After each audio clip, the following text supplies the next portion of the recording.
នាងក្រឹស្នាត្រូវជាប្អូនស្រីបង្កើតរួមផ្ទៃជាមួយគ្នាជាមួយនឹងជាលីឬក៏បាជាលីនឹងឯងនាងក្រឹស្នានិងបាជាលីគឺជាបុត្រីបុត្រារបស់ព្រះនាងមទ្រីជាមួយនឹងព្រះបាទវេស្សន្តរហើយព្រះបាទវេស្សន្តរនេះដូចយើងដឹងស្រាប់ហើយថាជាព្រះពោធិសត្វដែលក្នុងកំណើតជាព្រះបាទវេស្សន្តរនេះព្រះពោធិសត្វដែលយើងបានបំពេញនៅទានដ៏អស្ចារ្យគឺបានឲ្យទានព្រះនាងមទ្រីទៅព្រះឥន្ទហើយនឹងបានលើកនាងក្រឹស្នានិងបាជាលីជាកូនប្រុសស្រីនឹងឲ្យទានទៅតាជូជុដែលបានស្កាត់ពីនាយធ្លាក់ដល់អាយដើម្បីសូមនាងក្រឹស្នានិងបាជាលីនឹងឯងនាងមទ្រីជាមួយនឹងព្រះបាទវេស្សន្តរត្រូវបានបិតានឹងនិរទេសឬក៏បំបោបង់ខ្លួនឲ្យទៅនៅក្នុងព្រៃភ្នំគិរីវង្គតពេលនោះនាងក្រឹស្នានិងបាជាលីជាបុត្រាបុត្រីក៏បានទៅនៅរួមរស់ក្នុងព្រៃជាមួយនឹងមាតាបិតារបស់ខ្លួនឯងផងដែរក្រោយមកមាតាបិតារបស់ព្រះបាទវេស្សន្តរក៏បានសុំឲ្យព្រះបាទវេស្សន្តរនិងព្រះនាងមទ្រីជាព្រះជាយានឹងយាងត្រឡប់ទៅគ្រប់គ្រងព្រះនគរវិញជំនួសព្រះអង្គក្រោយពេលដែលត្រឡប់ទៅកាន់ព្រះនគរវិញនោះនាងក្រឹស្នានិងបាជាលីជាបុត្រីបុត្រានឹងក៏ពេញវ័យអាចមានគ្រួសារបានអញ្ចឹងនាងក្រឹស្នាបានសម្រេចចិត្តរៀបអភិសេក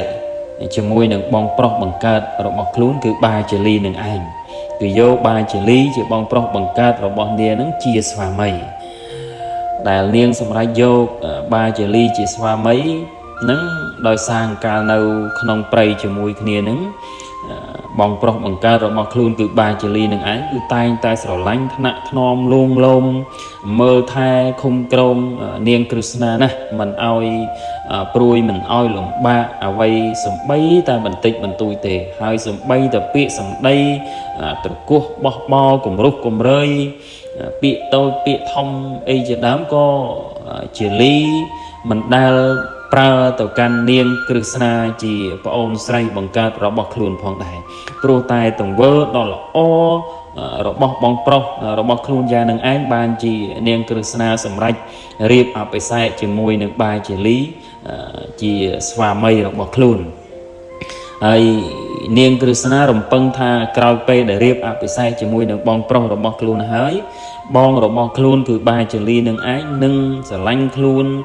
ដូចមុនមើលថែឃុំក្រងរក្សាថ្នាក់ថ្នមលួងលោមខ្លួនដូចមុនមិនប្រើពាក្យសម្ដីគំរុះគំរើយតូចធំដាក់ខ្លួនដូចមុននឹងទេហើយមិនធ្វើបាបចិត្តខ្លួនមិនទៅ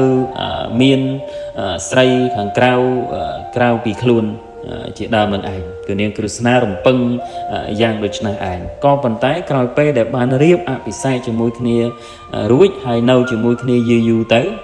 អ្វីដែលនាងក្រឹស្នារំពឹងទុកនឹងវាអត់បានគឺបាជាលីនឹងវាមានការប្រែប្រួលមិនដូចមុនទេពាក្យសម្ដីជាដើមក្តីទង្វើជាដើមក្តីដែលមិនធ្លាប់និយាយធ្លាប់ធ្វើទៅកាន់នាងក្រឹស្នានឹងគឺបាជាលីធ្វើបានហើយរហូតដល់ក្បត់ចិត្តនាងក្រឹស្នាទៅមានស្រីខាងក្រៅទៅយកស្រីខាងក្រៅទៀតក៏មានដែរអញ្ចឹងនាងក្រឹស្នាក៏ខូចចិត្តឈឺចុកចាប់យ៉ាងក្រៃលែងព្រោះតែអ្វីដែលខ្លួនរំពឹងទុកហ្នឹងវាមិនបានដោយការរំពឹងទុកហើយពលរៀបរាប់នឹករលឹកកាលពីកន្លងទៅដែលមិនទាន់បានអភិសេកជាស្វាមីភរិយានឹងគ្នាកាលនៅជាបងប្រុសប្អូនស្រីនឹងគ្នានឹងថាយកចិត្តទុកដាក់នឹងគ្នាហើយហេតុអ្វីពេលនេះបែរជាលេងខ្វល់ខ្វាយលេងស្រឡាញ់លេងថ្នាក់ថ្នមលួងលោម ពាក្យដែលមិនធ្លាប់ប្រើបែរជាប្រើទង្វើដែលមិនធ្លាប់ធ្វើបែរជាធ្វើរហូតដល់ក្បត់ចិត្តនាងអញ្ចឹងនាងគ្រឹស្ណានឹងទៅជាមានចិត្តស្អប់បែរជាលីជាបងប្រុសហើយត្រូវជាស្វាមីរបស់ខ្លួននឹងយ៉ាងក្រៃលែងរហូតដល់ប្រាថ្នាជាតិណាហ្នឹងកុំឲ្យជួបបែរជាលីទៀតហ្នឹងហើយព្រោះតែអ្វីដែលខ្លួនរំពឹងទុកហ្នឹងវាមិនបានតាមការរំពឹងទុកអញ្ចឹងទៅកើតចិត្តស្អប់ស្វាមីដែលត្រូវជាបងប្រុសបង្កើតរបស់ខ្លួនហ្នឹងប្រាថ្នាលែងឲ្យជួបគ្នាបន្តទៀតតែជាតិចុងក្រោយនៃអ្នកទាំងពីរគឺនាងគ្រឹស្ណានិងបាជាលីហ្នឹងគឺបានសម្រេចធម៌ហើយបានបរិនិព្វានរៀងខ្លួននឹងឯការលើករឿងស្នេហានាងគ្រឹស្ណានិងបាជាលីដែលត្រូវជាបងប្អូនរួមផ្ទៃតែមួយជាមួយគ្នាមកហ្នឹងគឺទុកជាគ្រឿងមួយសម្រាប់ដាស់សតិឬក៏រំលឹកសតិដល់បងប្អូនយើងមួយចំនួនដែលកើតមានស្នេហាឬក៏មានភរិយាស្វាមីហើយក្រោយមកក៏មានភាគីណាម្ខាងហ្នឹងមានការប្រែប្រួលឬក៏លោកលួចទៅមានអ្នកខាងក្រៅជាដើមនឹងឯងយើងមើលអ្នកខ្លះហ្នឹងយកអ្នកដែលមិនដែលស្គាល់គ្នាសោះមកធ្វើជាភរិយាស្វាមីរបស់ខ្លួនក៏មានអ្នកខ្លះហ្នឹងស្គាល់ដែរប៉ុន្តែស្គាល់គ្នាក្នុងរយៈពេលខ្លីមិនបានសិក្សាអំពីប្រវត្តិមិនបានសិក្សាអំពីចរិតនិស្ស័យគ្នាបានច្បាស់លាស់អញ្ចឹងក៏ព្រមស្រឡាញ់ព្រមរៀបការជាមួយគ្នាក៏មានដែរអញ្ចឹងរឿងអីដែលថាក្តីស្រឡាញ់ហ្នឹងវាមិនប្រែប្រួលបើយើងនិយាយក្នុងន័យច្បាប់ធម្មជាតិតាមអ្វីដែលព្រះសម្មាសម្ពុទ្ធរកឃើញហើយយកមកសម្ដែងប្រាប់យើងគឺថាធម្មជាតិឯណាមួយមានការកើតឡើងហើយធម្មជាតិទាំងអស់ហ្នឹងវាមានការប្រែប្រួលទៅវិញជាធម្មតាមួយយ៉ាងព្រោះវាជាច្បាប់ធម្មជាតិតែបើយើងនិយាយក្នុងន័យសាមញ្ញរបស់យើងនេះវាមិនដាល់មកពីខ្លួនយើងក៏មានដែរនៅពេលខ្លះយើងនៅជាមួយគ្នាយូរទៅចរិតអាក្រក់និស្ស័យអាក្រក់ហ្នឹងក៏មានកាន់តែច្រើនឬក៏មើលឃើញចរិតនិស្ស័យអាក្រក់គ្នាហ្នឹងកាន់តែច្រើនអញ្ចឹងទៅក៏ធ្វើឲ្យក្តីស្រឡាញ់ហ្នឹងមានការប្រែប្រួលក៏មានដែរពេលខ្លះហ្នឹងមានភាគីម្ខាងហ្នឹងយល់ទៅចិត្តខ្លួនឯងឬក៏ទៀមទាហ្នឹងហួសហេតុអញ្ចឹងទៅក៏ធ្វើឲ្យក្តីស្រឡាញ់របស់ភាគីម្ខាងទៀតហ្នឹងប្រែប្រួលក៏មានដែរអញ្ចឹងទៅនឹងឯងអ្នកខ្លះដែលមានការប្រែប្រួលហ្នឹងគ្រាន់តែប្រែប្រួលក្តីស្រឡាញ់ទេក៏ប៉ុន្តែមិនបានក្បត់ចិត្តតែអ្នកខ្លះទៀតហ្នឹងប្រែប្រួលរហូតដល់ក្បត់ចិត្តទៅយកអ្នកខាងក្រៅជាដើមអីចឹងទៅក៏ឈានដល់ការឆ្លោះប្រកែកលេងលះបែកបាក់គ្នាហើយភាគីដែលត្រូវគេក្បត់ចិត្តត្រូវគេប្រែប្រួលពីខ្លួនហ្នឹងក៏កើតទុកមិនសុខចិត្តយំសោកបោកខ្លួនស៊ូរោគហេតុផលបែបនេះបែបនោះចឹងទៅហើយក៏កើតទៅជាមានចិត្តគំនុំគុំគួនស្អប់ខ្ពើមដល់គ្នានឹងគ្នាដូចជានាងគ្រឹស្ណានឹងចឹងដែរព្រោះតែមិនបានតាមអ្វីដែលខ្លួនឯងរំពឹងទុកនឹងឯងនឹងអានឹងអញ្ចឹងបើយើងជួបការប្រែប្រួលបែបហ្នឹងយើងនឹកដល់